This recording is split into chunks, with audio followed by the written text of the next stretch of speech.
Roger! Ano bang katangahan to? Ibinenta mong bahay natin sa Maynila para sa bulok na mansyon na to? Tingnan mo nga, nasa taas pa ng bundok. Seryoso ka ba dito?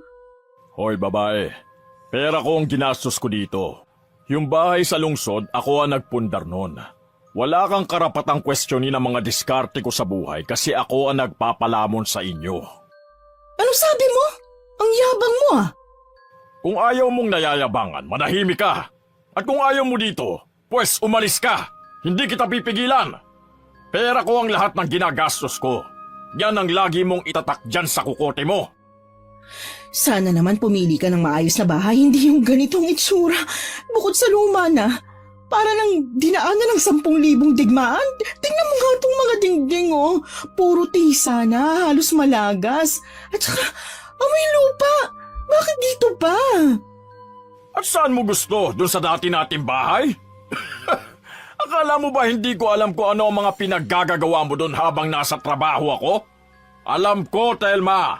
May lalaki ka. At yun ang hindi mo maiwan. Ginagawa mo lang dahilan ng itsura ng mansyon na to para makumbinsi mo ko na bumalik sa lungsod. Huwag mo nga akong akusahan ng ganyang mga kababawan. Baka nakakalimutan mo na kung hindi tayo ipinagkasundo ng mga magulang natin, hindi naman ikaw ang makakatuluyan ko. Napakamalas ko at ikaw ang napangasawa ko eh. Ang hina ng diskarte mo sa buhay, palagi kang palpak. Wala ka nang ginawang tama. Tignan mo to oh. Sa tingin mo ba magandang investment tong binili mong bahay? Patawa ka. Sapakin kaya kita nang matigil ng pagbubunganga mo. Pumasok na tayo sa loob na makapaglinis na tayo ng bahay. Mama, Papa, tignan niyo oh. May kapitbahay po tayo. Hoy, ikaw Rafael. Tumigil ka nga dyan sa kakaturo mo. Baka mamaya ay mabati ka pa ng kung ano dyan. Wala tayo sa syudad. Alam mo ba na sa mga lugar na ganito ay maraming multo saka mga maligno? Tse, tumigil ka nga dyan. Ayos ka rin talagang ama eh, no? Pati anak mo tatakutin mo ng ganyan? Nakakainis ka na talaga. Ay, bakit ba kasi tayo nandito? Bakit kailangan nating lumipat sa ganito kapangit na lugar? Ano aasahan natin dito? Ang dami kalat, puro alikabok. Tapos tong bahay, luma na talaga at bulok. Gusto ko ng sagot, Roger ah. Bakit ba talaga tayo nandito? Maghintay ka lang, Telma. Malalaman mo din ang lahat sa tamang panahon. Basta sinasabi ko sa'yo, hindi lahat ng bagay ay tungkol lang sa ganda. Minsan ang halaga ng isang bagay ay nasa kung ano ang hindi mo pa nakikita. Habang nag-uusap si Thelma at Roger, may biglang sumulpot na babae sa kanilang likuran. Walang galang na po sa inyo. Kayo po pala yung bagong lipat dyan sa mansyon. Ako nga po pala si Nerissa. Diyan ako nakatira sa kubo malapit sa inyo. Anong pakialam ko? Close ba tayo? Hoy, ano ka ba, Telma? Nakakahiya sa kapitbahay natin. Ang gaspang ng ugali mo. Okay lang ako. Pasensya na. Hindi yata magandang mood ng misis mo. Pasensya ka na, Nerissa ha. May topak talaga itong asawa ko eh. Sige, alis na ako. Kita mo na? Umalis na yung babae. Naku, Telma, baguhin mo ang ugali mong ganyan. Huwag kang magsupla-supla na dito at baka makahanap ka ng katapat. Hindi pwede sa probinsya ang ganyan. Matanda na ako para magpauto sa mga ganyang banat mo, Roger. Ako nga tigil-tigilan mo. Tsaka nakakasura, di ba? Bigla-bigla na lang siyang sisingit sa usapan ng mag-asawa. Ano siya, gold? Sinasabi ko sa'yo, Telma, tigil-tigilan mo na yung kamalditahan mo. Naku, porkit maganda pinagtatanggol mo na. Ang sabihin mo, baka type mo yung babae kaya todo simpatsya ka. Tama na. Ang sinasabi ko lang naman dapat maintindihan mo na bago lang tayo sa lugar na ito. Dapat matuto tayong makisama. Hindi ako nakikisama ng walang dahilan. Ewan ko sa'yo. Ang hirap mong kausap. Ma, Papa, nakatingin po yung babae sa atin. Baka po naririnig niya yung sinasabi niyo. Nakakahiya. Mabuti pa, pumasok na tayo sa loob. At doon nyo na po ituloy ang walang katapusan yung pag-aaway. Ay, mabuti pa nga. Sige na, Fael. Ipasok mo na yung mga gamit mo at magsimula na tayo maglinis. Ay, Diyos ko. Bakit ganitong buhay ko? Peste! Wala akong magawa. Ay nako, kung pwede lang na bumalik sa nakaraan, tatanggi na talaga ako sa kasunduan kahit ikamatay ko pa. Talagang nakakapikong ka na, ha? Aray ko! Bakit mo naman ako binatukan? Nakakapiko na ang ugali mo. Pinaghirapan ko ang perang ipinambili dito tapos pipintasan mo lang? Gaga ka? Eh kasi, nagdedesisyon ka nang hindi ko alam. Hindi mo ako kinausap tungkol dito eh. Tapos nagagalit ka? Kasalanan mo kasi. Ay, ewan ko sa'yo. Fael, anong tingin mo? Tama ba si Papa? Wala bang karapatan ng isang misis na malaman ng mga desisyon na gagawin ng kanyang asawa? Dapat po nag-uusap kayo ng maayos. Buti pa tong anak mo. Ay, salamat naman at hindi siya nagmana sa'yo. Pero kung ayaw nyo naman sa bagong bahay natin pwede naman po kayong maghanap ng iba, di ba? Tama ang anak natin, Telma. Isa ka pa, palagi kang kumakampi sa ama mo, kaya lumalaki yung ulo niyan eh. Kita mo na, pati anak mo inaaway mo na. Tama naman ang sinabi ni Fael eh. Kung ayaw mo, di bumili ka ng sayo. Ay, ewan, magsama kayong dalawa. Mabilis na naglakad ang ginang papasok sa bago nilang bahay. Panay naman ang buntong hininga ni Roger at tila nagtitimpi pa rin sa pagiging bungangera ng kanyang asawa. Samantalang si Fael naman ay palipat-lipat ang tingin sa kanyang mga magulang. Si Fael ay edad 19 na taong gulang na. Nakasanayan na rin niya ang palaging pagbabangayan ng mga magulang niya. Kahit noong bata pa man siya ay palaging tungkol sa pera ang kanilang pinag-aawayan. Bagamat may kaya ay hindi nakapagtapos ng kolehiyo ang binata dahil noong nag-aaral siya ay nagkaroon ng isang malaking problema ang kanyang ama. Nasangkot ito sa pagpapatayo ng isang iligal na pasugalan. Nakulong ang kanyang ama noon pero nakalabas din dahil sa mga koneksyon. Nagpatuloy sa mga iligal na gawain ng kanyang ama. Kaya naman batid niya na ang paglipat nila sa isang baryo sa Sorsogon ay may kinalaman na naman sa sugal at pera. Hindi nga lang niya matukoy ang eksaktong dahilan pero kinakabahan ng binata sa mga kinikilos ni Mang Roger. Gayunpaman ay nanatili siyang tahimik lang at kaswal. Pinakikiramdaman niya ang mga nangyayari. Isa pa ay hindi batid ng kanyang ina na may hawak na malaking pera ang asawa nito. Sabi lang kasi ni Mang Roger sa kanyang anak ay panimula nila ang perang yon sa kanilang bagong buhay. Ano, hindi ka pa ba papasok? Madilim na sa labas, marami pa tayong gagawin. Susunod na po ako, Papa. Bilisan mo nang matapos tayo na maaga para hindi na natin kailangan magpuyat. Teka, yan lang ba mga gamit mo? Nasa kotse po natin yung iba, Papa. Pero unahin na muna natin ang maglinis ng bahay bago kunin yung mga gamit sa sasakyan. Nasaan ba yung nanay mo? Hindi na bumalik para kunin ng iba pa mga gamit. Pambihira naman talaga, oo. Baka po naglinis na o kaya tinignan na ang kabuuan ng bahay. Hayaan nyo na po. Ako na lang po ang babalik mamaya dito para kunin ng ibang gamit. Siguro nga. Kunwari pang mama mo alam ko naman na magugustuhan niya itong bahay. Ang laki-laki nito para sa atin, tsaka... Roger! Wala ka talagang kwenta! Ano klaseng bahay ito? Walang tubig, leche ka! Paano tayo maglilinis walang tulo ang gripo? Halika na nga sa loob. Nagsimula na naman magbuga ng apoy yung dragon. Pagpasok nila sa loob ng bahay ay ilang beses na nabahing si Fael. Tanda na masyado pang ang maalikabok ang bahay na yon. Nang tingnan ni Mang Roger ang mga gripo, ay nalaman niyang tama nga ang misis niya na walang tulo. Kaagad niyang tinawag si Fael at inutusan. Anak, lumabas ka nga at tawagin mo yung dating caretaker ng bahay na to. Nakita mo naman yung kubo sa tabi ng mansyon, di ba? Doon nakatira yung caretaker. Yung Nerissa po ba? Hindi yun. May matanda nakatira doon. Siguro lola yun ni Nerissa. Itanong mo kung bakit walang tubig. Sige po, Papa. Ba't talagang yung anak mo pang inutusan mo? Bakit hindi ikaw? Mamaya baka kung mapano pa yan.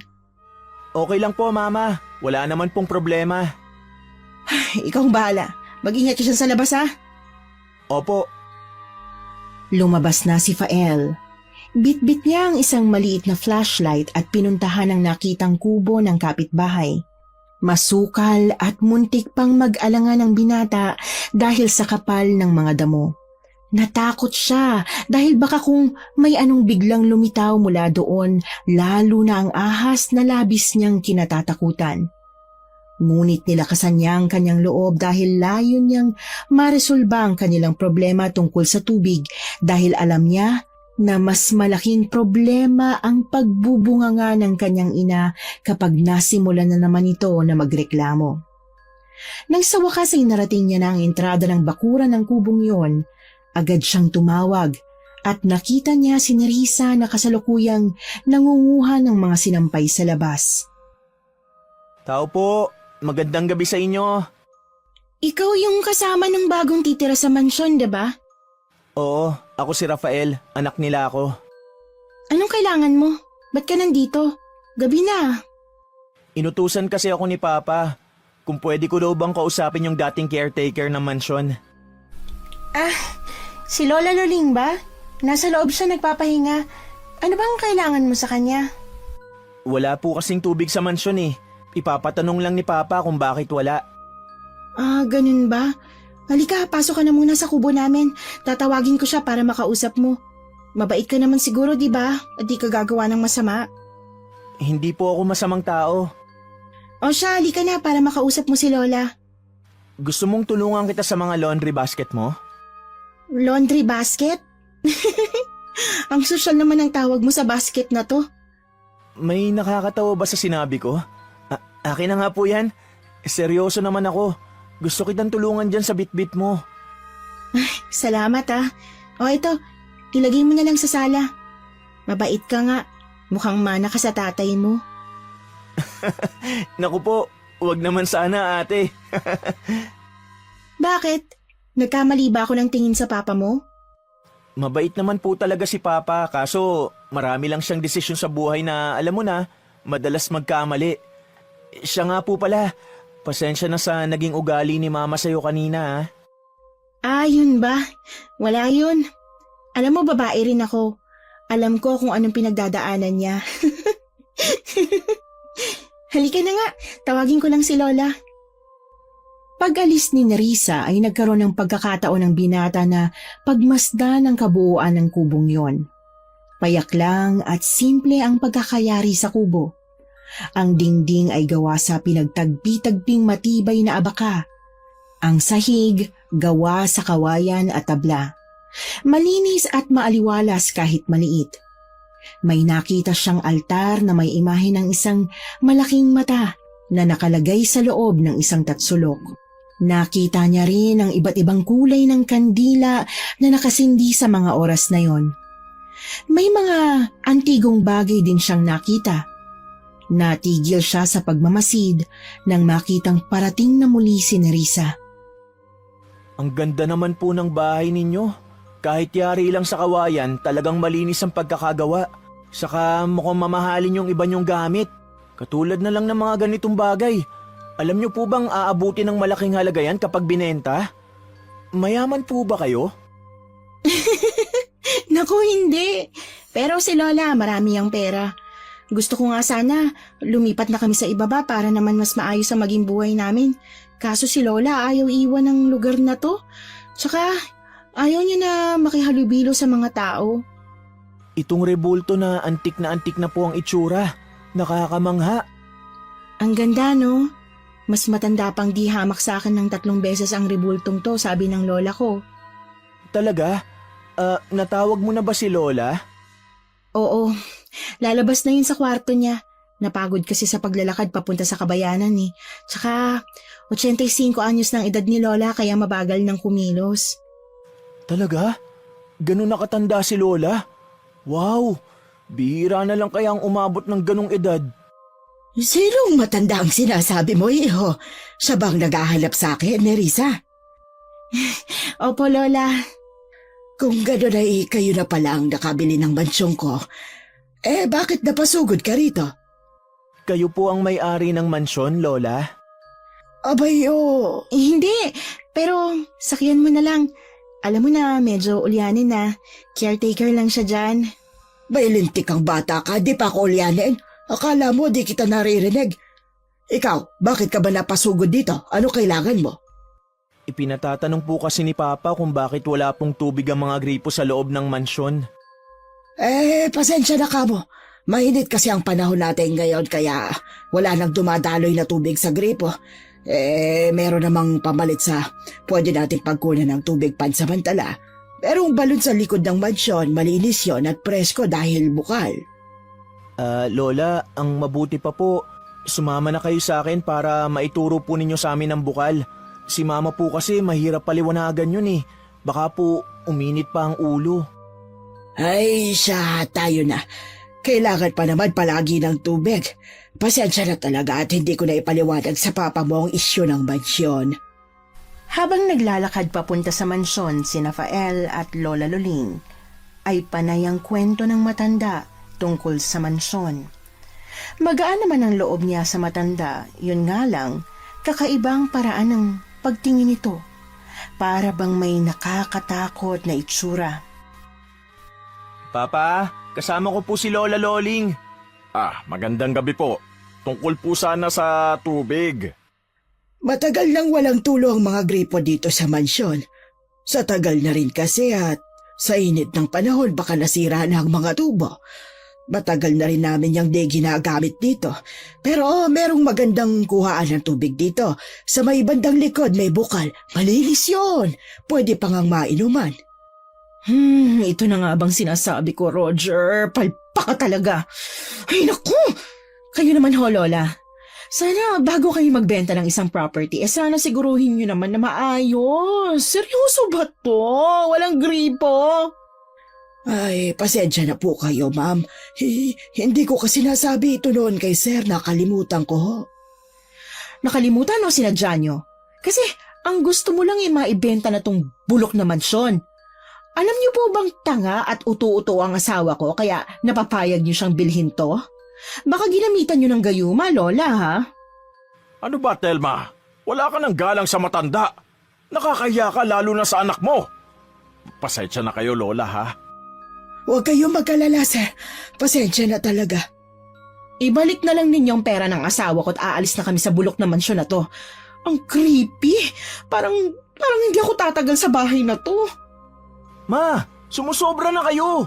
Igalang niyo naman po si Lola Loling. Nakakaya naman kayo eh. Aba, Fael! Siya ang dapat mahiya sa atin. Palpak ang binenta niyang mansyon tapos sakto ang perang binayad ng ama mo sa kanya. Aba, hindi naman yata tama yon. Kahit pa, Mama. Wala na po sa lugar ang mga sinasabi niyo. Ay, ewan!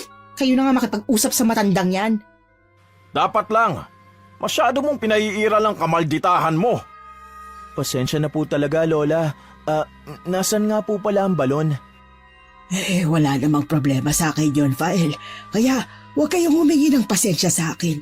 Mag-iingat na lang si mama mo sa pagbibitaw ng mga salita dahil baka makahanap siya ng katapat at mapaglaruan pa siya. Hindi ko na nga po alam ang gagawin kay Telma eh. Kaya nga po kami lumipat sa probinsya dahil madalas nadadala sa barangay ang babaeng yan. Hanggang nagkakaroon na siya ng mga death threats dahil sa bibig niya. Ay, mahirap nga. Ako nga ngayon lang niya nakilala talagang nakatikim agad ako ng masakit na salita. Mag-iingat siya sa lugar natin, marami ang nagkalat na masasamang elemento sa lugar na ito. Kaya mura lang ang benta ko nitong mansyon ng mabili na. Eto ang balon mga iho. Maganda naman po pala at malinis. Saka astig nito, Papa, may overflowing. Pwede tayo magpagawa ng pool sa lugar na to. Libre ang tubig. Hinay lang sa boses, anak. Medyo maselan ang lugar na ito dito sa may balon. Tsaka, iwasan mong magtuturo dito, ha? Ano pong meron dito sa balon? Sabi niyo kanina, malinis at pwedeng inuman. Ang ibig kong sabihin ay baka mabati kayo. Dapat kapag kukuha kayo ng tubig, palagi kayong magpapasintabi. O siya, naituro ko na sa inyo ang tubig. Uuwi na ako sa kubo ko. Ihatid ko po ba kayo, Lola? Ay naku, wag na. Laya ko pang umuwi ng mag-isa. Hindi na nga nagpahatid ang matanda. Labis na humanga si Fael kay Lola Luling dahil nakita niya na mabait ito at maunawain. Habang tinatanaw niya ang matanda ay naisip niyang balang araw gusto rin niyang abutin ang ganoong edad kung magiging katulad niya si Lola na malakas at parang walang problema sa buhay. Kumuha na sila ng mga timba at sumalok ng tubig sa balon. Inuna na nilang punuin ng tubig ang mga timbang nakita sa tabi ng balon. Ay, nakakapagod. Mabuti pa ay bukas na tayo maglinis. Magpahinga na lang muna kaya tayo. Nakakapagod makinig sa bibig ng nanay mo eh.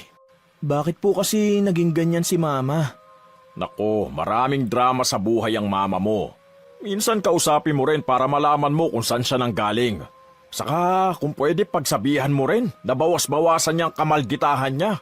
Sumusobra na rin kasi minsan eh. Alam mo na, OA! Nahihiya nga po ko kay Ate Nerissa at Lola Loling eh. Mababait naman po sila pero pinagsusupladaan sila ni Mama. Ay, hayaan mo na anak. Tara na sa loob. Papasok na sana sa loob ang mag-ama. Binuhat na ni Mang Roger ang 2 timba. Ganon niya rin sana ang gagawin ng binata nang bigla itong matigilan at mapatitig sa pinto ng mansyon.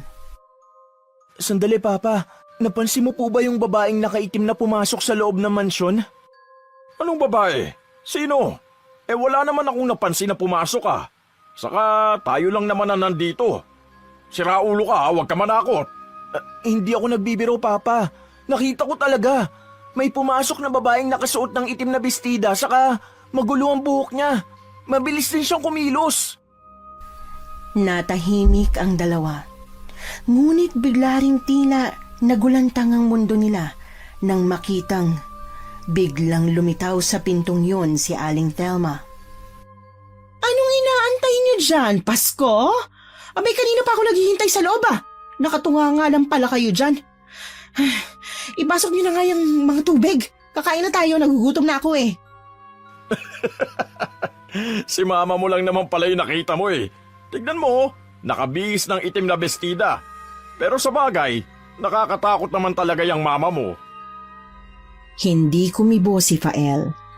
Bagamat nakaitim ngang bestida ang kanyang ina, alam niya na hindi si Aling Thelma ang nakita niya.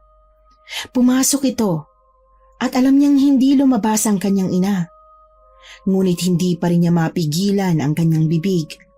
Kinalabit niya ang ama at pabulong na sinabi ang nasa isip. Papa, alam kong hindi si Mama yun. Nakapusod si Mama eh. Samantalang yung nakita ko, magulo ang buhok. Ay, tama na nga yan. Tara na sa loob at ang mama mo hindi na maipinta ang mukha. Bahala nga kayo. Pumasok na nga ang mag-ama.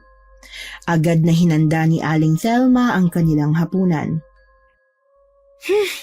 Mabuti na lang pala't naisipan ko pa kaninang mag-take out ng pagkain. Nako, kung hindi baka nga tayo ngayon. Kaya nga po Mama, mabuti na lang din at paborito kong binili nyo. Ang sarap, busog na naman ako nito. Siya nga pala Papa, saan ang kwarto ko dito?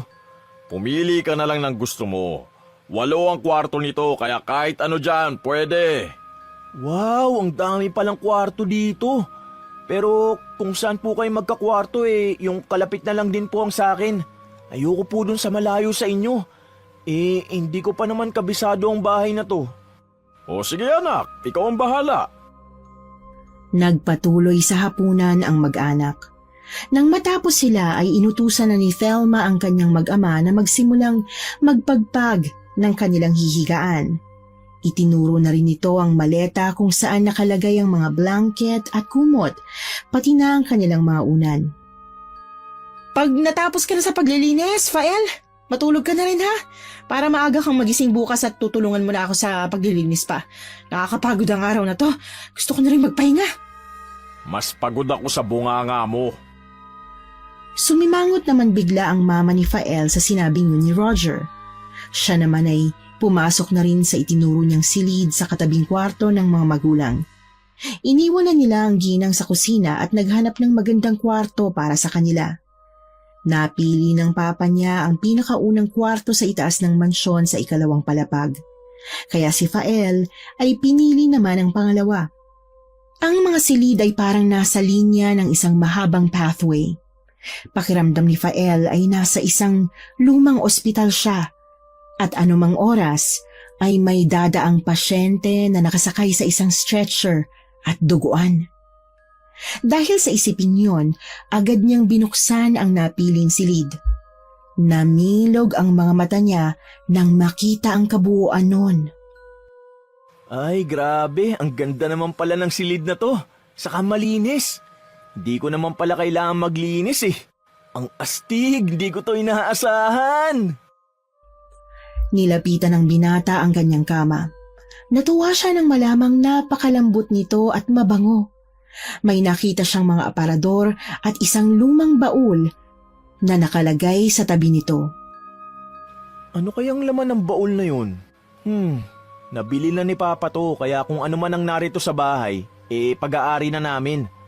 At dahil akin ang kwartong to, akin ang baul na yan. Sana ginto ang laman. Matignan nga.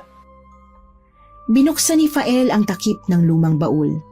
Nakita niya sa loob ang may kalumaan ng tukarol. Isang bote na nilagyan ng telang katsya at palaran ng kintab ng sigarilyo. Sa palagay niya ay matagal nang nakastak sa loob ng baul ang mga bagay na yon. Bahagya pa siyang nadismaya dahil para sa kanya, walang pakinabang ang mga bagay na yon. Nang muli niya itong halughugin, ay nakita pa niya ang isang lumang bote na kulay berde at upos ng tabako.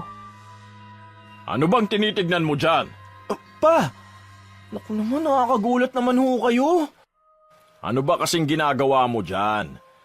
Nakita ko po kasi itong baul na to, Papa. Akala ko baul ng kayamanan. Tignan niyo, oh. Ang ganda-ganda pa naman ang disenyo nito sa labas. Tapos ganito lang ang laman. Bakit? Ano ba nakalagay? Mga basura po. Tignan niyo, oh, mga upos ng sigarilyo at basag na bote. Huwag mo munang pakialaman yan. Malamang kaya nilagayan dyan ng may-ari, may sentimental value yan sa kanya. Mabuti pa, isara mo na lang yan. At itatago ko na lang bukas sa bodega para kung sakaling kunin ng may-ari, maibigay natin ang buo sa kanya. Ginawa ni Fael ang sinabi ng kanyang ama. Ngunit upang hindi na maging palamuti sa mata niya ang bagay na yon, ay binuhat niya ito upang ilagay sa itaas ng aparador. Ngunit sa pag-angat niya ng bagay, ay may nahulog na kwintas at may palamuti itong susi. Ang kanyang ama ang naunang nakapansin sa kwintas na yon. Tignan mo ang bagay na to, Fael, oh. Parang susi. Para saan kaya to? Patingin nga, Papa. Oo nga, no. Sigurado akong may susian to. Ano kaya yun? Wow, exciting ah. Tama. Nakakaintriga nga ang bagay na to. Ibaba mo nga yung baul at tignan natin kung may iba pa tayong makikita dyan. Sige po, Papa. Muli nilang binuksan ang baul at hinalungkat pa ang ilang bagay na naroon. Nakakita sila ng isang maliit na kahon. Oh, eto. May susian. Subukan mo nga kung kasya. Ano kayang laman yan? Hala, kumasya, Papa. Patingin? Teka, ako na ang magbubukas. Ano pong laman? Teka lang, di ka naman makapaghintay eh. Ano ba to? Parang libro na maliit. May nakapintang bulaklak na parang yung sa disenyo ng baul. Buksan mo yung libro, Papa, para makita natin kung anong nasa loob. Hindi ko naman mabasa. Bukod kasi sa maliliit ang letra, nakasulat pa ito sa ibang lengguwahe. Tignan mo, oh. May mga drawing pa, oh. Ibalik na nga lang din natin yan, Papa. Mukhang wala din naman niyang kwenta eh. Muli ngang ibinalik ng mag-ama ang lahat ng laman ng baul at inilagay na ng binata ito sa taas ng aparador. Nang matapos ay inayos na ng binata ang kama at muling humiga. Nakita niya ang ama na nakamasid sa kanyang kwarto. Ayos tong kwarto mo, ah. Malinis, hindi tulad sa kwarto namin. Ang daming dapat ayusin. Swerte pala ako sa pagpili. Bakit po ba kayo naparito? May kailangan po ba kayo? Wala naman. Tinignan ko lang kung ayos ka rito. O sige, matulog ka na, ha? Si Mama po ba tulog na? Hindi pa. Nagbabasa ng pocketbook. Papa, bakit mo binili tong bahay na to? Ang totoo niyan, ayaw kasi kitang masangkot sa mga nagiging gulo namin ng mama mo. Pangarap ko yung tahimik at mapayapang buhay para sa'yo, anak. Yun lang po ba ang totoong dahilan, Papa? Para po kasing may iba pa pong dahilan maliban sa mga sinabi ninyo. Wala na. Sige na, matulog ka na. Tuluyan na ngang nagpaalam ang kanyang ama. Isinarado na nito ang pinto. Siya naman ay inayos na ang sarili sa pagkakahiga at ipinikit ang kanyang mga mata. Sinubukang makatulog, ngunit hindi pa man siya nagtatagal, ay biglang may kumatok sa pintuan. Bumangon siya at binuksan yon. Ngunit pagbukas niya, ay wala naman siyang nakitang tao. Nagpalingalinga siya sa paligid at inisip na baka ang papa lamang niya yon. Sa kakalingon niya ay may nahagip ang kanyang mga mata. Ito rin yung nakita niya sa may pinto papunta sa balon. Isang babaeng nakaitim na mabilis kung kumilos. Nakita niyang pababa ito ng hagdan. Mama? Ikaw ba yan? Agad niyang sinundan ang babaeng nakaitim. Bumaba rin siya ng hagdan, pero hindi niya naman ito naabutan. Nagpunta siya sa kusina, ngunit imbis na babaeng nakaitim ang makita, doon ay nakita niya ang isang itim at matabang pusa. Naging malikot ang kanyang mga mata. Mabigat din ang kanyang pakiramdam at sa pakiwari niya ay padilim ng padilim ang lugar na kanyang kinalalagyan. Hanggang sa may humawak sa kanyang balikat, muntik pa siyang mapasigaw. Bakit kising ka pa? Tinatawag mo kami ng papa mo? Ma, ikaw ba yung bumaba ng hagdan? Sinundan kasi kita eh. Kakababa ko lang. Kasama kong papa mo. Papa, nakita ko po ulit yung babaeng nakaitim. Siya yung sinundan ko dito sa ibaba. Akala ko nga po si mama eh. Fael naman. Kanina mo pa kwento yan eh. Hindi pa ba tapos? Di ba sinabi kong matulog ka na? Anong ginagawa mo? May kumatok po kasi sa pinto ko. Akala ko po kayo yun, Papa. Narinig ko rin nga na may kumato, kaya nga bumangon ako. Tapos paglabas ko ng pinto, doon ko nakita si Fael, kaya sumunod ako.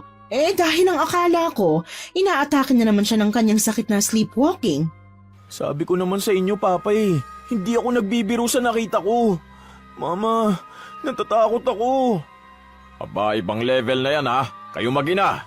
Gumagawa na kayo ng mga kwentong katatakutan. Para ano? Para umalis tayo dito at maghanap ng bagong matitirhan? Ganun ba? Ikaw, Fael, bawas-bawasan mo ang pagbabasa ng mga horror na comics nang hindi ka nagkakaganyan. Ay nako, anak, naniniwala ako sa'yo. Itong ama mo na to, iwan na lang sa silid niya. Doon ako matutulog sa kwarto mo pansamantala habang di pa nauuntog ang papa mo sa katangahan niya. Sinabi ng may kumatok ayaw pa maniwala. Baka ikaw lang naman ang kumakatok sa pinto ng anak mo. Tinatakot mo lang para may kakampi kang umalis sa bahay na to. Ay, tara na nga, Fael. Hindi na tayo mananalo sa katwiran ng ama mo. Nilampasan lang ni Fael at Thelma ang nakatayong si Roger. Pagdating nila sa kwarto, ay tumabi sa kanya ang kanyang ina. Binantayan siya nitong matulog hanggang sa dapuan na rin ito ng antok. Kinabukasan ay nakarinig si Fael ng tunog ng nagwawalis sa labas. Boses din ng kanyang ina, na inaaway na naman ang kanyang ama. Pagbukas niya ng pinto, sumalubong sa kanya ang makapal na usok mula sa nasusunog na basura. Binaybay niya ang daan papunta sa labas. Ay, mabuti naman at nagising na ang senyorito. Abi, usapan gigising ng maaga para makapaglinis ang bulok na mansyon pero tirik na ang araw saka nang bumangon. Ano ba naman yan, Fael? Kasalanan mo din naman eh. Katabi mo na nga sa higaan, hindi mo pa sinabay sa iyong paggising. Maghihilamos lang po ako, Mama. Bilisan mo at marami pa tayong gagawin. Lilinisin din natin ang palibot ng balon para malinis ang iinuman natin. Teka, paano ba yung braso mo at parang namamaga? Mukhang nakagat ng ipis ah. Ngayon ko lang din po napansin, Mama. Pero hindi naman po masakit. Sige po. Tatalikod na sana si Fael para maghilamos ng mukha nang marinig niya ang boses ni Nerissa. May dala itong umuusok na lugaw habang nakatingin sa kanyang ama. Ikinasimangot naman yun bigla ng kanyang mama. Pagdamutan niyo na sana tong lugaw, para sa inyo po ito. Baka para kay Roger lang. Ang lagit mo kasing makatingin sa asawa ko. Para sa inyo lahat yan, at di lang po kay sir. Ganun ba? O sige, salamat ha. Pero sa susunod, huwag ka nang magdala ng kung ano-ano dito sa bahay ha. Pasensya na. Nako, huwag kang magpapaniwala sa asawa ko, Nerissa. Uy, mukhang masarap yan lugaw na dala mo, ate ah. Akin na, at isasaling ko. Huwag na, kunin ko na lang mamaya. Kailangan ko na kasing makabalik agad sa kubo at may niluluto pa kasi ako eh. Tsaka, hindi na rin ako magtatagal dito kasi bawal palang magmagandang loob sa kapitbahay na pag-iisipan ng masama.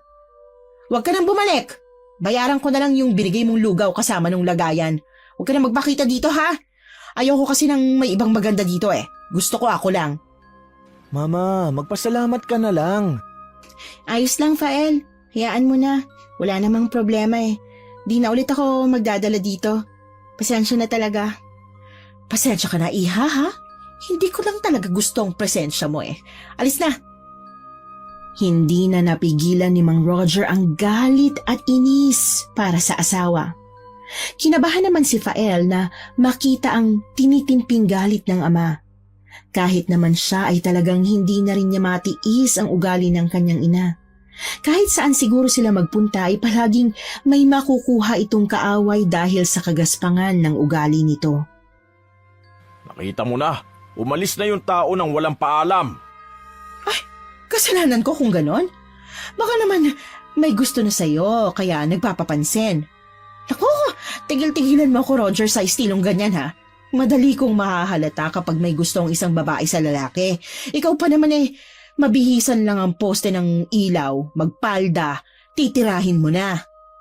Yung boses mo, hindi ka nahihiya sa anak natin? Naririnig yung mga pinagsasasabi mo?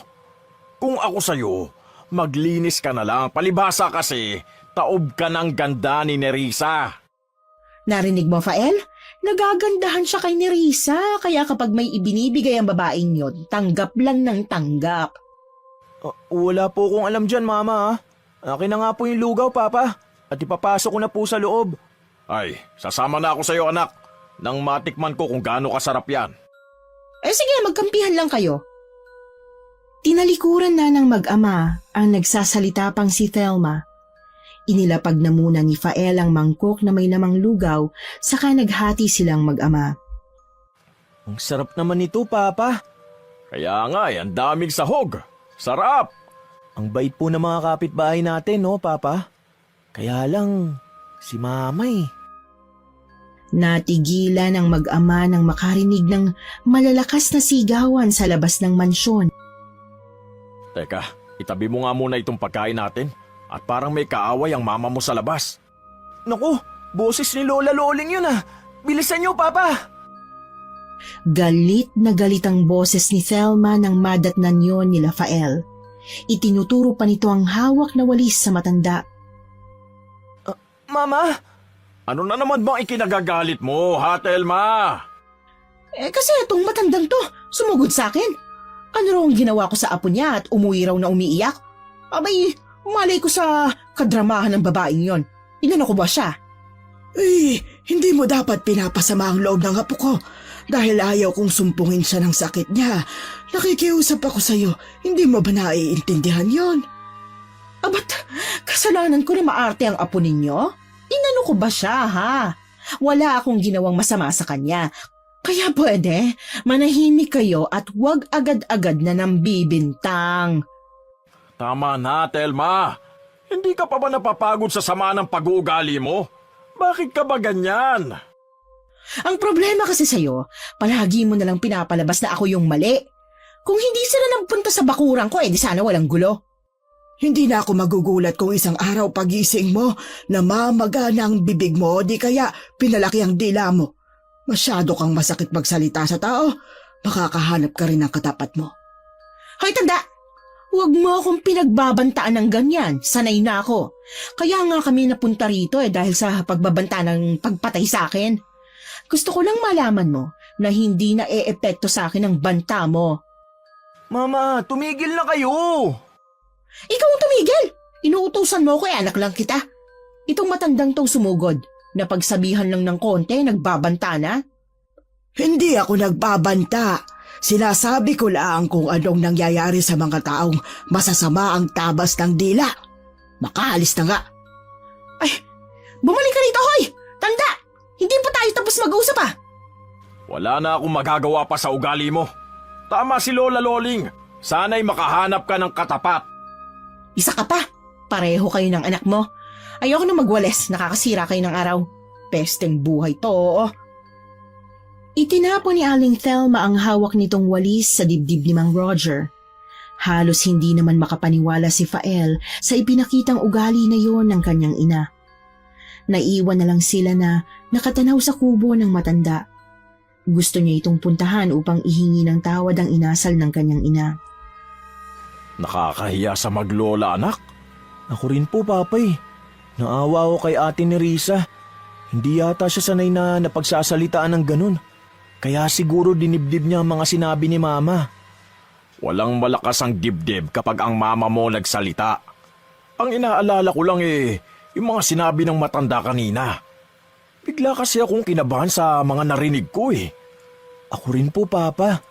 Nakita ko po yung galit sa mata ni Lola.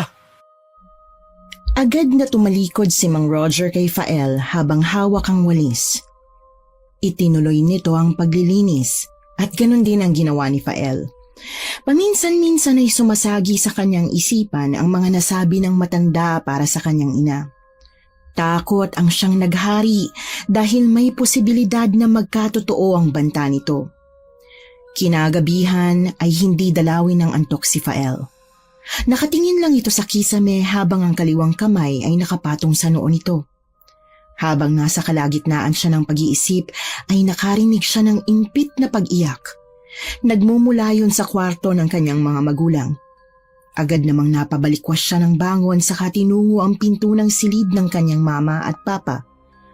Pagbukas niya ng pinto ay tumambad sa kanya ang ina niyang walang tigil sa kauungol. Akala niya ay nananaginip lang ito pero nang tingnan ang mukha nito ay nagulat siya sa mga nakita. Mama! Hala, Papa, si Mama! Gising, Papa! Ano ba yun at nagsisisigaw ka dyan? Tignan niyo, Papa! Yung mukha ni Mama namamaga!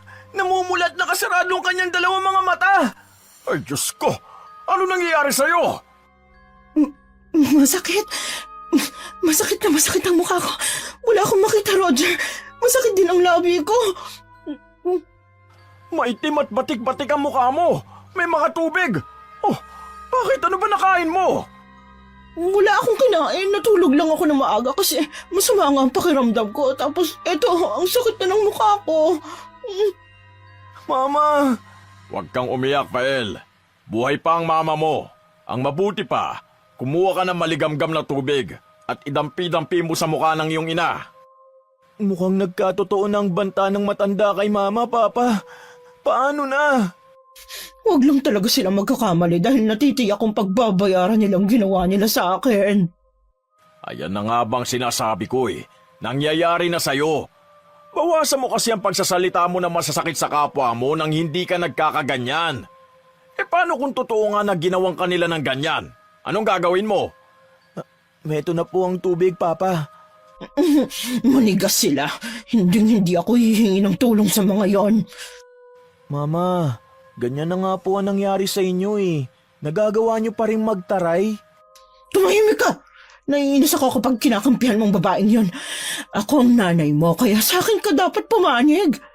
Si Mama talaga? Mukhang hindi na magbabago. Alam mo, mabuti pa. Pupuntahan ko si Lola Loling para puntahan ka. Baka sakaling alam niya ang gamot dyan sa mukha mo. Ay, tanga ka ba? Hindi pa ba malinaw sa'yo na sila ang may gawa nito sa akin? Kampon sila ng demonyo, kilunam nila ako. Aba, Telma, hindi tama ang magbintang. Napakabait ng matandang yon para sabihan mo na isa siyang mangkukulam. Alam mo kung bakit ka nagkaganyan? Kasi masama ang ugali mo. Deserve mo yan! Talaga ba? Deserve ko? Anong tawag sa mga pinagagagawa mo? Wow! Ang perfect mo ah! Kung di ko pa alam, may tinatago kang dahilan kung bakit tayo nandito. Malaman ko lang yung Roger. Lagot ka talaga sa akin. Walang paalam na umalis si Fael sa harap ng kanyang mga magulang. Hindi na niya kayang tiisin ang ugali ng kanyang ina. Ngunit sa pag-alis niyang yon ay nahagip muli ng kanyang mga mata ang itim na pusa. Titig na titig ito sa kanya. Nanlamig ang kanyang pakiramdam. Kinikilabutan siya. Pero mabuti na lang nakasunod na sa kanya ang ama na may bitbit na palanggana. Oh, anong ginagawa mo dyan? Ba't ka nakatayo lang? Iyong pusa, Papa. Natatakot ako sa kanya. Tigilan mo nga yan. Ba't ba gustong-gusto mong tinatakot ang sarili mo? Basta, ayoko sa pusang yan. Parang may dalang kamalasan eh. Gawin mo na ang lahat ng kailangan mong gawin dito sa kusina, ha? At pagkatapos, puntahan mo ang mama mo at alagaan. Masama talaga ang pakiramdam niya. Si Mama naman kasi. Bago tumalikod ay muling tiningnan ni Fael ang pusa. Nagulat pa ang binata nang bigla itong tumakbo at inunahan siya sa pag-akyat sa hagdan. Doon nila narinig ang malalakas na sigaw ni Thelma. Tulungan niyo ako! Kinakagat ang mukha ko! Mabilis na tinakbo ni Fael at Roger ang silid kung nasaan nagpapahinga ang ginang. Nakita nga nilang masyadong agresibo ang pusa at tila galit na galit kay Thelma. May mga kagat sa mukha at kalmot sa braso ito. Agad na hinuli ni Roger ang pusa at itinapon ito sa bintana. Sabay sarado nito para hindi na muli pang makapasok ang hayop. Sinabi ko na sa'yo, Papa. Hindi talaga maganda ang kutob ko sa pusa. Ayos ka lang ba, Thelma? Ang sakit ng kagat ng pusa sa mukha ko. Kasalanan mo to, Roger. Dito mo ako dinala. Buwisit ka talaga. Yung matanda, maniwala ka sa akin. Mangkukulam siya. Yan na naman. Thelma, nakakasawa na. Wala yung matanda dito pero siya naman yung sinisisi mo. Ano ka ba? Aray ko, ang sakit.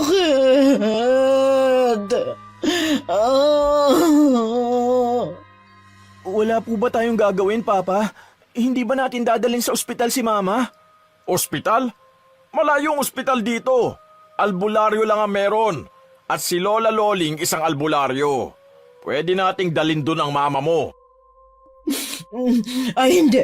Mas mabuti pang mamatay na lang ako kaysa magpatingin sa matandang hukluban na yon. Papa, ayaw pala magpagamot eh. Hayaan na natin. Fael, ang bibig mo ha. Huwag kang gagaya sa pagiging matabil ng mama mo. Nakikiusap ako sa iyo, anak. Ang mama mo kahit bungangera, mahal na mahal ka niyan. Tandaan mo. Nakakainis na kasi, Papa eh. Siya na nga ang inaalala, nagmamatigas pa. Masyadong ma-pride. Akala mo kung sino makapagsalita. Siya naman ang dahilan kung bakit tayo nandito sa bundok. Ang sama ng ugali, daming nakakaaway. Sana nga mas lumala pa yung pamamaga ng bibig. Yung tipong mahirapan na siya magsalita para tumahimik na dito. Sa sinabi niyang yon ay lumipad ang kamao ng kanyang ama sa kanyang mukha. Agad siyang napahawak sa nasaktang pisngi. Hindi tama ang mga sinabi mo. At ang bawat pagkakamali may parusa, Fael. Humingi ka ng sorry sa mama mo. Bakit ako hihingi ng sorry? Hindi ba ganito rin naman ang ugali niya? Siya lang ba ang may karapatang maging bastos? Abot gago tong batang to ah. Totoo naman, di ba? Kayo rin naman bastos ah. Kung naging mas mabait lang sana kayo, di hindi mangyayari yan sa inyo. Ayoko sa Nerissa na yon kasi malandi. Inakit niyang papa mo, kaya inuunahan ko na. Naririnig niyo ba ang sinasabi niyo?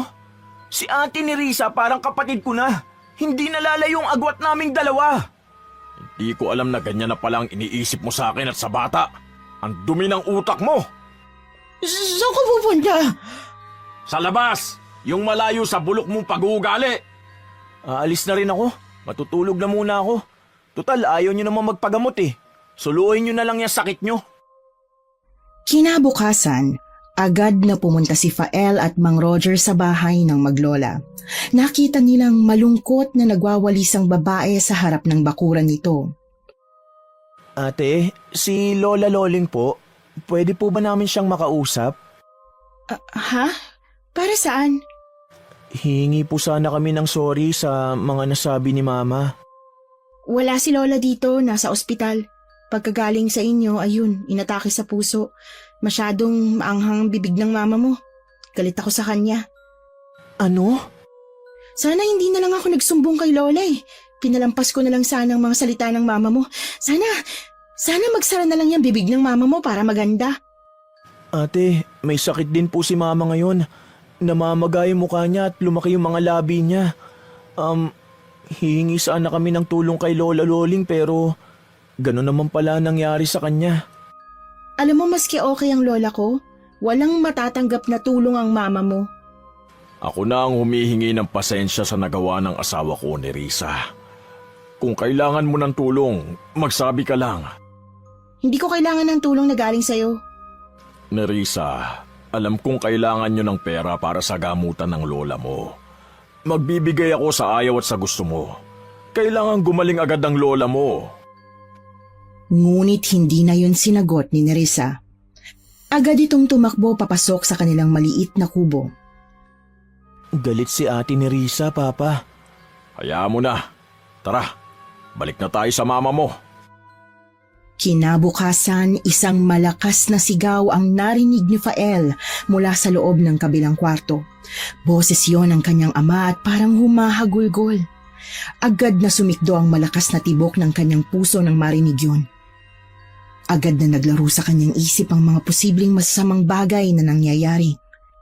Bumangon siya sa kama at halos liparin na niya ang daan patungo sa kwarto ng kanyang mga magulang. Ganun na lamang ang gulat niya nang makitang mas lalong namaga ang mukha ng kanyang mama, ni hindi na maimulat ang mga mata o maibuka ang kanyang mga labi. Mama! Diyos ko, kasalanan ko to. Hindi ko sinasadya. Wala kang kasalanan, anak. Ba't ba bigla mong sinisisi ang sarili mo? Ano ka ba? Papa, may namamatay ba sa kulam? Ayokong mamatay si Mama. Meron. Ano na pong gagawin natin? Ewan ko, anak. Dumating na ang kinatatakutan ko. Nag-aalala na rin ako sa mama mo. Sasagot pa sana si Fael pero bigla silang natigilan at parehas na sinundan ng isang mabilis na imahe na lumabas sa pinto ng kanilang silid. Isang babaeng nakaitim. Nakita mo rin ba yun? Oo, nakita ko. Sabi ko naman sa inyo eh. Ano ba yun? Multo? Ay, hayaan na lang natin. Total, hindi naman nananakit eh. Bumaling ang paningin ni Fael sa kanyang ina. Nakita niyang tila nahihirapan itong huminga. Iyak ng iyak ang binata at panayang hingi ng tawad. Mama, patawarin niyo po ako sa mga nasabi ko. Magpagaling na po kayo. Pakiusap, Mama. Huwag ka nang umiyak. Gagaling naman niyang mama mo eh. Kailangan lang niya talagang magamot. Awang-awa si Fael sa kalagayan ng kanyang ina. Tumayo siya at naglakad pabalik sa kanyang silid. Hindi na niya makaya ang kanyang emosyon. Marami na rin siyang nailuha. Pagdating niya sa silid ay kinuha niya ang baul na nasa itaas ng aparador at dinala ito sa kanyang kama. Pag-upo niya ay kinandong niya ang baul at saka siya doon yumuko. Ipinagpatuloy ang kanyang pag-iyak.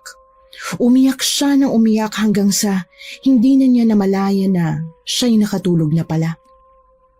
Pagising ni Fael kinabukasan, nakaramdam siya ng matinding kasabikan nang makita ang isang ambulansyang nakahinto sa tapat ng bahay ni Lola Loling. Hindi na siya nag-aksaya ng oras at agad lumapit dito, umaasang makikita na niya ang matanda at mapakiusapan na tulungan at gamutin ang kanyang ina. Subalit habang papalapit siya, may naramdaman siyang kakaiba. Paglingon niya sa kanyang likuran, isang itim na pusa ang biglang tumalon sa kanya. Galit na galit ito at walang tigil sa pagkalmot sa kanyang mga binti at braso. Sinubukan niyang paalisin ito ngunit mas lalong naging mabagsik ang hayop. Bigla narinig niyang may sumigaw. Pagtingin niya, naroon na si Lola Luling, nakatingin sa kanya mula sa tapat ng bahay. Isang malalim at nakakatakot na titig ang ipinukol niya kay Fael, parang tumatagos hanggang sa kanyang kaluluwa. Nang marinig ng pusa ang sigaw ng matanda, agad itong umurong, naglakad palapit kay Luling at sumiksik sa paanan ng matanda. Tahimik na nakatitig si Lola Luling kay Fael. Ang kanyang mga matay tila nagpapahiwatig ng isang bagay na hindi niya kayang intindihin. Nangamba si Fael at napatakbo pa uwi sa kanilang bahay, diretso sa kanyang silid. Pabilis ng pabilis ang tibok ng kanyang puso, hindi maalis sa isip ang malamig na titig ng matanda. Narinig ng kanyang ama, si Mang Roger, ang kanyang mga yabag, kaya't agad itong sumunod sa kanya. Oh, ano nangyari sa kamay at braso mo? Bakit maraming kalmot ng pusa at may kagat na rin? Inatake po ako ng pusang itim na umatake rin kay Mama. Nalaman ko pong alaga pala ni Lola Loling, kaya pala gano'n na lang ang galit ng pusa kay Mama. Ang ibig mo bang sabihin, nakauwi na ang matanda? Kailangan makausap ko siya para sa ikagagaling ng mama mo. Kumusta na po pala si Mama? Ganun pa rin, walang pagbabago. Ako na pala ang gagamot dyan sa sugat mo. Alam mo anak, nagtataka ako sa braso mong yan. Parang hindi kagat ng ipis yan eh. Parang sinadyang tusukin ng matulis na bagay. Parang karayom. Ipis lang po talaga to, Papa. Napatay ko pa nga po eh. Nakakapagtaka lang at ang tagal pong gumaling. Pero mas matindi po ang nangyari kay Mama kaysa sa akin. Ako na lang po kaya ang makipag-usap kay Lola. Kung ikaw ang makakapagpalambot sa puso ng matanda, o bakit hindi? Natatakot po ko, Papa. Paano kung hindi na gumaling si Mama? Kasalanan ko po ito, Papa. Paano mo naman magiging kasalanan? Ikaw ba ang kumulam sa kanya? Hindi naman, di ba? Saka, alam ko naman na hindi mo ginusto na magkasakit ang mama mo. Matagal na hindi nakaimik si Fael sa sinabi ng kanyang ama. Ni hindi niya matingnan ang mga mata ng kanyang kausap. Tahimik lang si Fael, tila kay lalim ng kanyang iniisip. Nang matapos linisin at gamutin ni Mang Roger ang sugat ng anak, ay umalis na ito sa silid. Doon lamang nagdesisyon ang binata na puntahan ng ina at kumustahin ito. Maingat siyang pumasok, ayaw niyang makagawa ng ingay na maaaring makagising sa ina. Nakahiga si Aling Thelma at tulog. Payapa ang paghinga nito. Naninibago na si Fael sa tahimik na itsura ng kanyang ina. Namimiss na niya ang boses nito at yung pagiging maingay at maligalig. Ngunit ngayong tahimik ito, may kung anong pakiramdam ang bumalot kay Fael. Parang may hindi tama. Parang may kulang. Lumapit siya at marahang naupo sa gilid ng kama. Inobserbahan niya ang bawat hinga ng kanyang ina. Tila binibilang kung gaano kabagal o kanormal ito. Mama? Walang tugon mula sa kanyang ina. Nananatiling payapa ang mukha nito, ngunit sa puso ni Fael, hindi niya maiwasang mag-alala. Mama, kumusta kayo?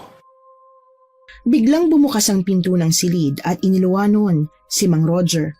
Malungkot ang mga mata nito at halatang halata ang pag-aalala. Hindi na nakakapagsalita yung mama mo. Hindi na yan sasagot sa'yo, anak. Ngunit hindi pa man nakakalapit si Mang Roger ay agad nitong napansin ng parang pag-iiba ng mukha ng kanyang asawa. Nangingitim ito at may lumalabas na tubig sa kanyang ilong, tenga, bibig at mata. Napakabaho nun at halos masuka si Fael ng malanghapang amoy nun. Mama, anong nangyayari sa inyo?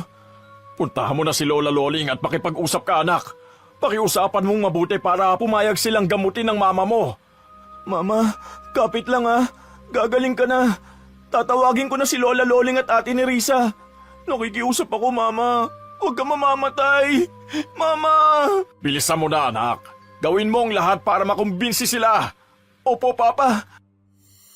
Habang tinatahak ni Fael ang masukal at makipot na daan patungo sa bahay ni Lola Luling, hindi niya mapigilang umiyak.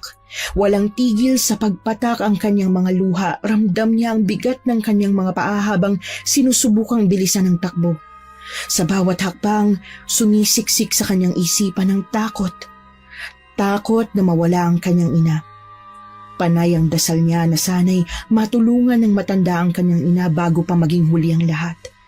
Pagdating niya sa kubo ni Lola Luling, nagulat siya sa tanawing bumungad sa kanya. Naroon na naman ang itim na pusa. Nakaupo sa labas ng bahay at nakatitig sa kanya. Ang mga mata nito'y malamlam ngunit tila nagbabanta. Para bang alam ng pusa ang takot ni Fael at ito mismo ang pumipigil sa kanya na makalapit. Bumaba ang katawan ng pusa handang umatake. Hindi. Kailangan ko makausap si Lola. Hindi pwedeng dito lang ako. Nag-ipon ng lakas ng loob si Fael. Alam niyang ang bawat segundo'y mahalaga at hindi siya maaaring umatras ngayon. Ngunit naroon ang pusa. Tila isang harang na handang sumugod anumang oras. Nilakasan na lang niya ang kanyang boses para matawag ang atensyon ng mga taong nasa loob ng kubo. Tao po! Lola Loling! Pwede ko po ba kayong kausapin? Nakikiusap po ako! Lola Loling! Ang ingay mo naman! Ano bang kailangan mo? Ate Nerissa, kailangan namin ng tulong nyo. Ang mama ko. Pagalingin niyo ang mama ko. Hindi ba't sinabi ko sa inyo na wala kayong matatanggap na tulong mula sa amin? Hindi gagamutin ni Lola ang mama mo. Nakikiusap ako, Ate Nerissa. Hindi pwede. Nakita mo tong pusa, di ba? Galit na galit sa'yo. Ibig sabihin may dala kang malas. Ayaw namin ng ganon. Saka, ang itim kaya ng aura mo. Parang sinasabi na di ka namin dapat lapitan. Ayoko, umuwi ka na. Lola Loling! Kung naririnig niyo po ako, nakikiusap ako. Baka mamatay si Mama. Gamutin niyo po ang mama ko. Sobra na siyang nahihirapan at nagsisisi sa kanyang mga nagawang kasalanan. Umuwi ka na. Wala kang mapapala sa amin. Ate Nerissa, parang awa mo na. Tulungan niyo kami. Ayoko mawala si Mama. Subalit tinalikuran na siya ng dalaga. Naikuyom ni Fael ang kanyang mga kamay dahil sa labis na panggigigil. Hinatid niya ng tingin ang dalaga at tuluyan na nga siyang nawala ng pag-asa nang isinarado na nito ang pinto.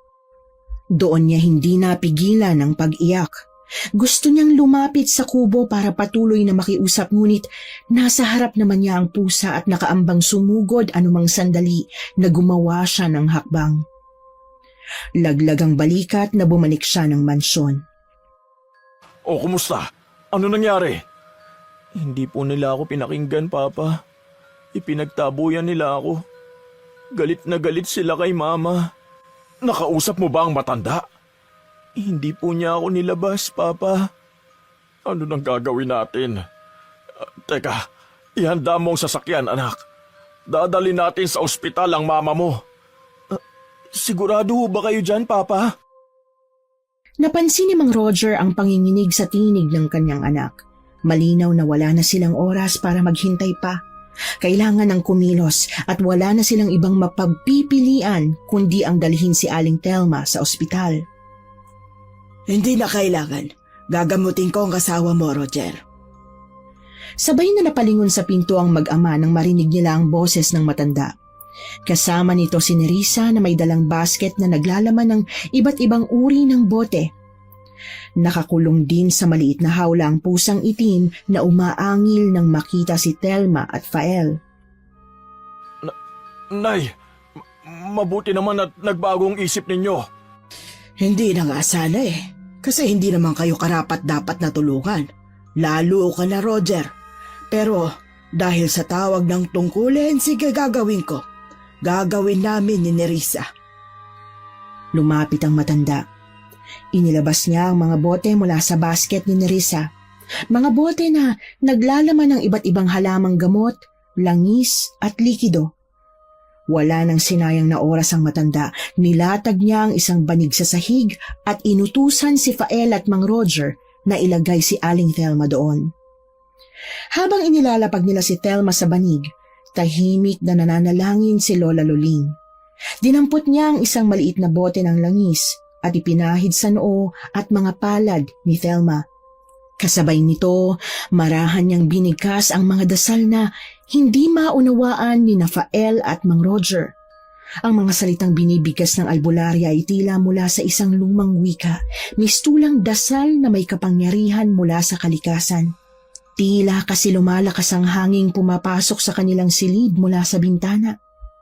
Matapos ipahid ang langis, sinindihan ni Lola Luling ang isang pulang kandila at itinapat ito sa katawan ni Aling Thelma.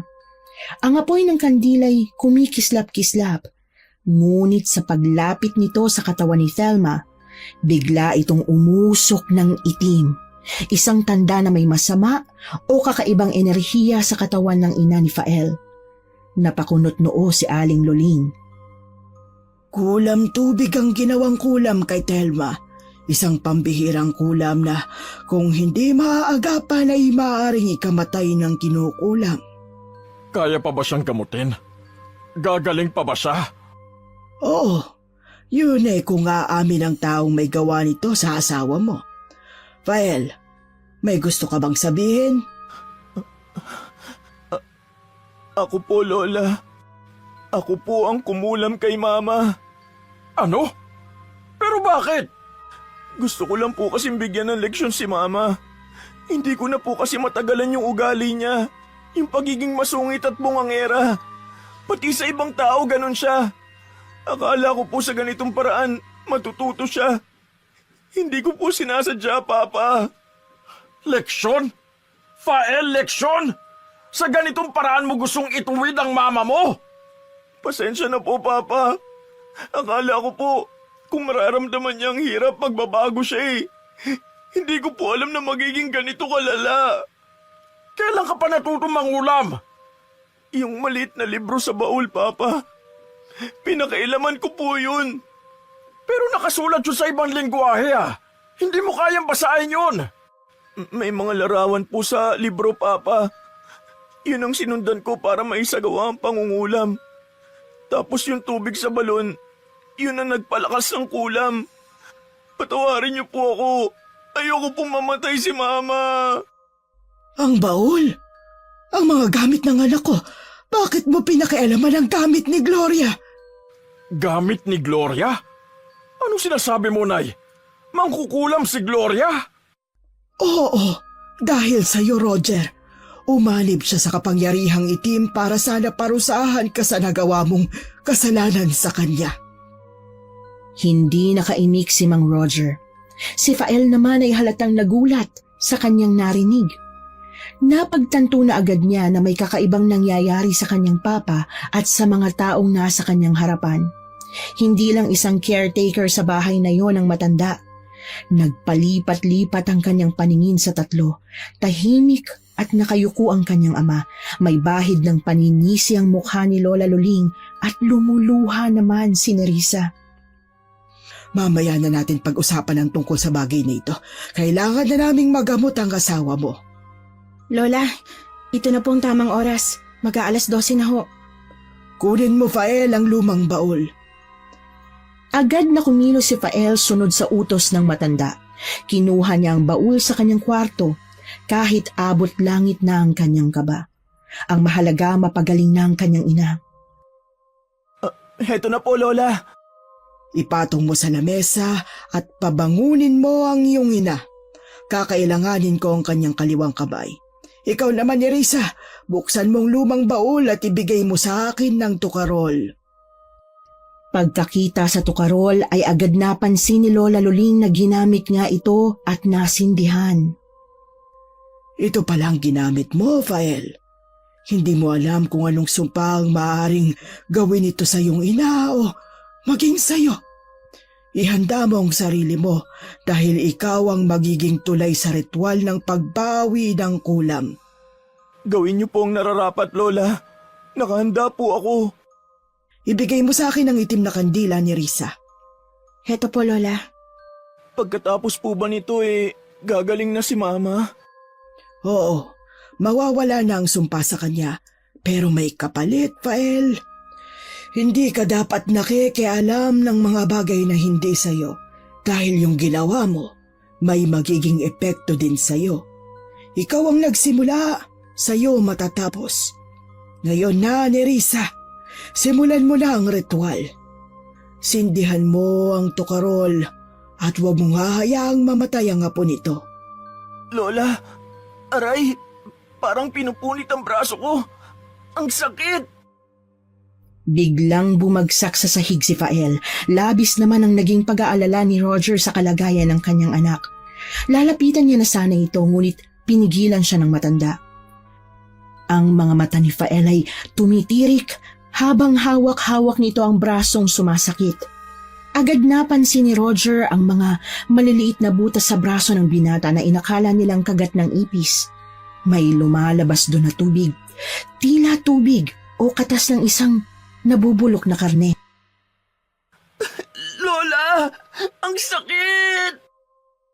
Nagpaikot-ikot ang katawan ni Fael sa sahig, tila nawawala sa katinoan sa labis na paghihirap. Samantala si Thelma, sa kabila ng sarili niyang kalagayan, ay pilit inaabot ang kanyang anak. Nakikita sa kanyang mga mata ang pag-aalala, ngunit sa kabila ng kanyang mahina at lupaypay na katawan, hindi siya makabangon ng tuluyan. Fael... Ngunit bago pa niya mahawakan ng anak, ay mabilis na hinawakan ni Lola Luling ang kamay ni Thelma at pinigilan ito. Hindi mo siya pwedeng hawakan. Kailangan niyang tiisin ang sakit para maalis ang sumpang ginawa niya sa'yo. Aray! Tandaan mo, Fael, ang bawat sakit na nararamdaman mo ngayon ay parte ng iyong pagkakamali. Kapag natapos na ito, alam kong hindi na ito basta-basta mauulit. Kailangan mo magtiis at kailangang buong puso kang magsisi. Lola, nangingitim na si Fael. Bagamat hirap na dumilat ang mga mata ni Thelma, ay pinilit niyang imulat ito upang makita ang kalagayan ng kanyang anak. Lumuha ito sa matinding awa kay Fael. Baka po hindi makaya ng kapatid kong ritual, Lola. Anong gagawin natin? Ayokong mamatay si Fael. Ayokong mamatay ang kapatid ko. Roger, kumuha ka ng tubig sa balon at yun ang ihugas mo sa mga sugat at pamamaga sa katawan ni Thelma. Gawin mo na ngayon din. Lola, si Fael, kumakalat ng pangingitim sa balat niya. Kumalma ka. Alam kong ginagawa ko. Ngunit kailangan nating maging mabilis. Malakas ang sumpa at hindi biro ang kahihinat na nito. Lola, baka hindi kayanin ni Fael. Hindi ko kakayanin kung mawawala siya. Habang nag-uusap ang dalawa, si Thelma, bagamat hirap na, ay pilit bumangon mula sa pagkakahiga. Umiyak na ito nang makita ang paghihirap ng kanyang anak.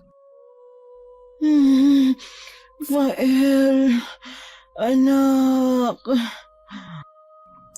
Unti-unti ay tila tinatakasan na ng buhay si Fael at ang pusa sa loob ng kulungan nito ay umaangil na tila ba may dilubyong paparating. Lola, anong gagawin natin?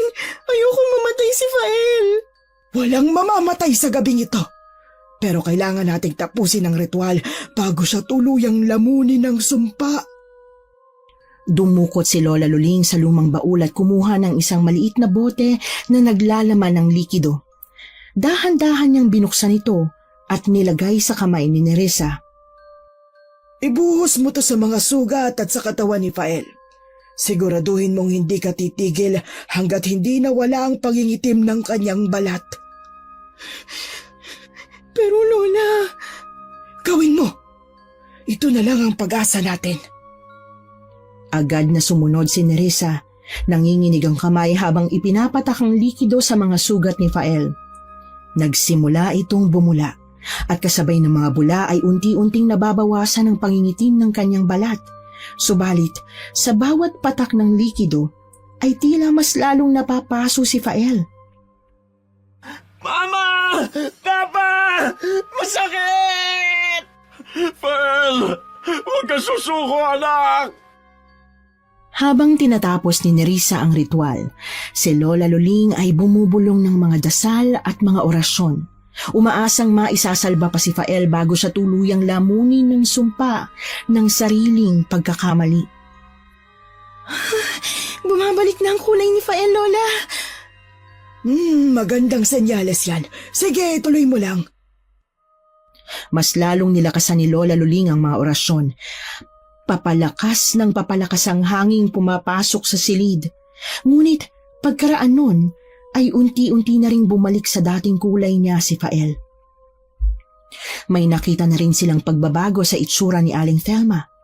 Bagamat mahina pa rin ito, ay bahagya ng humupa ang pamamaga ng kanyang mukha at ganoon din ang kanyang mga labi. Sinubukan niyang ibuka ang kanyang bibig. Wala nang sakit. Tapos na ang ritual. Ligtas na sila. Ngunit pagtingin nila kay Fael, ay nawala nito ng malay. Hayaan mo na lang muna ang mag-ina mo na magpahinga. Kailangan nila yan para mabilis na bumalik ang kanilang lakas. Iiwan ko ang 2 botelya ng langis na ito at siyang ipanggagamot mo pa rin sa kanilang mga sugat. Salamat, Nay. Salamat po. Ginawa ko lang ang tama. Ayusin mo ang pamilya mo, ha? Pagsabihan mo ang anak mo na wag na itong uulitin, ayokong maulit na naman yung nangyari sa aking anak. Patawarin niyo po ako. Nabaliw ang anak ko dahil sinubukan kanyang kulhamin noon, Roger, dahil sa pag-iwan mo sa kanya. Hindi niya na kayang pagbawi sa sumpa hanggang sa nagpakamatay siya. Naiwan sa akin si Nerissa, ang iyong anak. Nerissa, patawarin mo ako sa nangyari. Huli na nang malaman ko ang nangyari sa mama mo. Hindi ko rin agad nalaman na nabuntis ko pala siya bago ko siya iniwan. Ako ang may kagagawa ng lahat ng ito. Pero gusto kong bumawi sa'yo, sa inyo. Kaya ako bumalik dito para mapagbayaran ang mga kasalanang nagawa ko. Roger? Oo, Thelma. Tama ang narinig mo. Anak ko si Nerissa sa dati kong kasintahan na anak ni Nanay Loling. Hindi ko alam na may nasaktan na pala akong babae nang magsama tayo, Roger. Patawarin niyo ako. Wala kang kasalanan, Thelma. Ako ang higit na nagkasala. Sige na, aalis na kami. Tawagin mo na lang kami kapag may kailangan ka. Kinabukasan ay tinawag ni Mang Roger ang maglola at inanyayahan para sa isang munting salo-salo para sa agahan. Hindi na nakatanggi pa ang matanda dahil ipinaramdam ni Nerissa sa kanyang lola na nais niyang mapalapit sa kanyang ama at sa kanyang kapatid. Pagdating nila sa mansyon ay nakita nila si Thelma at Fael na naghihintay at nakaupo sa kusina. Lola Loling, gusto ko pong magpasalamat sa inyo. Salamat po sa pagliligtas niyo sa aming mag-ina. Wala yun na po. Basta dapat natuto ka na sa pagkakamali mo, ha? Opo, Lola. Ako rin ho. Humihingi ako ng tawad sa kagaspangan ng ugali ko. Hindi po ako dapat na naging bastos sa inyo. Kalimutan na natin yan. Pwede naman tayong magsimula ulit, hindi ba? Saka, alam kong natuto na ang bawat isa sa inyo ngayon. Lola, Ate Nerissa, pwede po bang dito na lang din po kayo ulit tumira? Ha? Pero... Pamilya po namin kayo, di ba? At ang magpapamilya, dapat sama-sama. Lola, tama naman si Fael, di ba? Isang pamilya na tayo ngayon. Baka naman pwede mong pag-isipan. Nagkatinginan si Mang Roger at Thelma.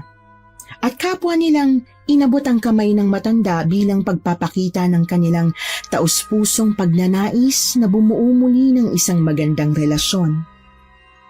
Hindi namin kayo pipilitin. Pero bukas ang tahanan namin para sa inyo, Nay Loling. Kayo at si Nerissa ay parte ng pamilya. Sige na nga. Salamat, Lola! Sa kabilang banda ay biglang natigilan si Mang Roger nang muling magpakita sa kanya ang nakaitim na babae. Nakilala niya ito, lalo na't ipinakita nito sa kanya ang kanyang maaliwalas na mukha na nakangiti. Napangiti na rin si Mang Roger at napabulong ng isang maikling pasasalamat. Alam niya sa mga oras na yon, matatahimik na rin ang kaluluwa ni Gloria. Ang araw na yon ang simula ng pagbabago. Masaya nilang nalampasan ang mga pagsubok na dumating at natutunan na rin nila ang halaga ng pagmamahal at kapatawaran. Sa araw ding yun napagtanto ng pamilya na ang pagpapatawad ay kayang-kayang maghilom sa kahit anumang sugat gaano man ito kalalim. Nagsimula silang magtiwala, magtulungan, at mahalin ang isa't isa. Naging mas lalong matibay pa ang kanilang samahan at hindi na hinayaan kailanman na muling bumangon ng anumang klase ng galit na maaaring makasira sa kanilang pamilya. Pamilya. Pamilya. Pamilya. Pamilya. Pamilya. Pamilya. Pamilya. Pamilya.